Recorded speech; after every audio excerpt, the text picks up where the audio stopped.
சரி, இப்போ வந்து நம்ம என்ன பார்த்தோம், உங்களுக்கு ரெண்ட் எழுதிட்டீங்க, கரண்ட் பில் எழுதிட்டீங்க, மேன் பவர் எழுதிட்டீங்க, சேலரி எல்லாம் போட்டு நம்ம டெய்லி சேல் ஒரு அசம்ஷன் பண்ணியாச்சு, வீக்கெண்ட் சேல் ஒரு அசம்ஷன் பண்ணிட்டோம், வீக்கெண்டும் பண்ணியாச்சு.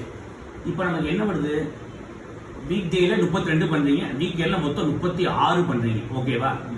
டோட்டலா என்ன சேல்ஸ் பண்றீங்க? 68,000 சேல்ஸ் பண்றீங்க. இப்போ என்ன ஆகுது, உங்க செலவு 72,000. அப்ப நட்டம் எவ்வளவு? 4,000 ரூபாய் நட்டம். புரிஞ்சுதா? இப்படிதான் நான் எல்லாரும் ஜாதகம் ஜோசியம் எல்லாம் சொல்றது பிசினஸ்க்கு. அப்ப இந்த இடத்துல 2,000 ரூபாய் பண்ண முடிஞ்சா இந்த இடத்துல கடை எடுத்து இந்த ஒர்க் அவுட் பண்ணணும். 2,000 பண்ண முடியாட்டி எங்க பண்ண முடியும் நான் இங்க போயிடும். ஓகேவா? உங்களோட சுச்சுவேஷன் வந்து என்னன்னா, நீங்க ஒரு இடத்துல ஏற்கனவே டீ ஃப்ரான்ச்சைசி வச்சிருக்கீங்க. இப்ப டீ வந்து உங்களுக்கு போட ஆசையா இருக்கு. கேஃபேல 10 ரூபா 15 ரூபாய் டீ கொடுத்தோம்னா இந்த கூட்டம் வந்துருச்சுன்னா இந்த ஐட்டம் ஓடாது.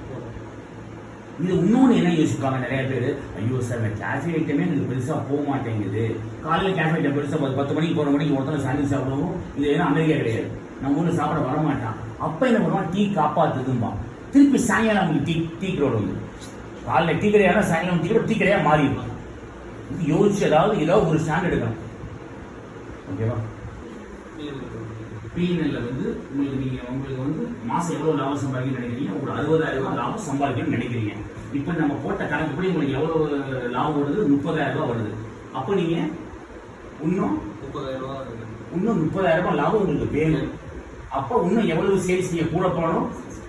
60,000 ரூபாய் கூட போகணும். தினம் 2,000 போகணும். இப்போ 5,000 ரூபாய் டெய்லி பண்றோம். இப்போ நீங்க 6,000 வச்சுங்க, டெய்லி இப்போ 8,000 ரூபாய் போகணும்.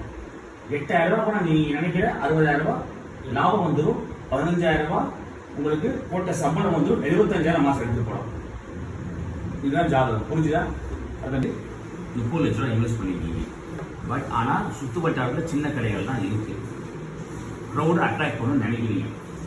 இப்போ என்ன பண்ணலாம் அப்படின்னா, ரேட்டை அதிகம் வச்சீங்கன்னா உங்களுக்கு ஃபுட் காஸ்ட் வந்து கண்டிப்பாக கம்மியாக இருக்கும், லாபம் அதிகமாக இருக்கும். ஆனால் அந்த க்ரௌடு வந்து இவ்வளோ நாளாக டீ கடையில் பிடிச்ச க்ரௌடு, பேக்கரியில் சாப்பிட்ட க்ரௌடு 140 ரூபாய்க்கு சாண்ட்விச் சாப்பிடலாம்னு யோசிக்கணும். Very simple. அப்போ சாண்ட்விச் 70 ரூபாய் வச்சுன்னா வால்யூம் ஏறும். நான் இவ்வளோ இன்வெஸ்ட் பண்ணியிருக்கேன், அதுக்காக எனக்கு இந்த காசு வேணும்னு சொல்றது நியாயம் தான். ஆனால் இன்னொரு பெரிய தப்பு என்ன எல்லாரும் பண்றாங்கன்னா, முதல் ரேட் அதிகம் வச்சு நம்ம படிச்சா வரமாட்டான். எல்லாரும் வந்துட்டு போயிடுவான். கடை வந்த உடனே கடை காசுன்னு ஒரு ஸ்டாம்ப் வாங்கிட்டீங்கன்னா அப்புறம் உள்ளுக்குள்ள வரமாட்டான். ஆரம்பத்தில் 70 வச்சுட்டு அப்போ 80 பிரச்சனை கிடையாது. நீங்க 140 வைக்கும் போது ஊருக்கே தெரிஞ்சிடும்.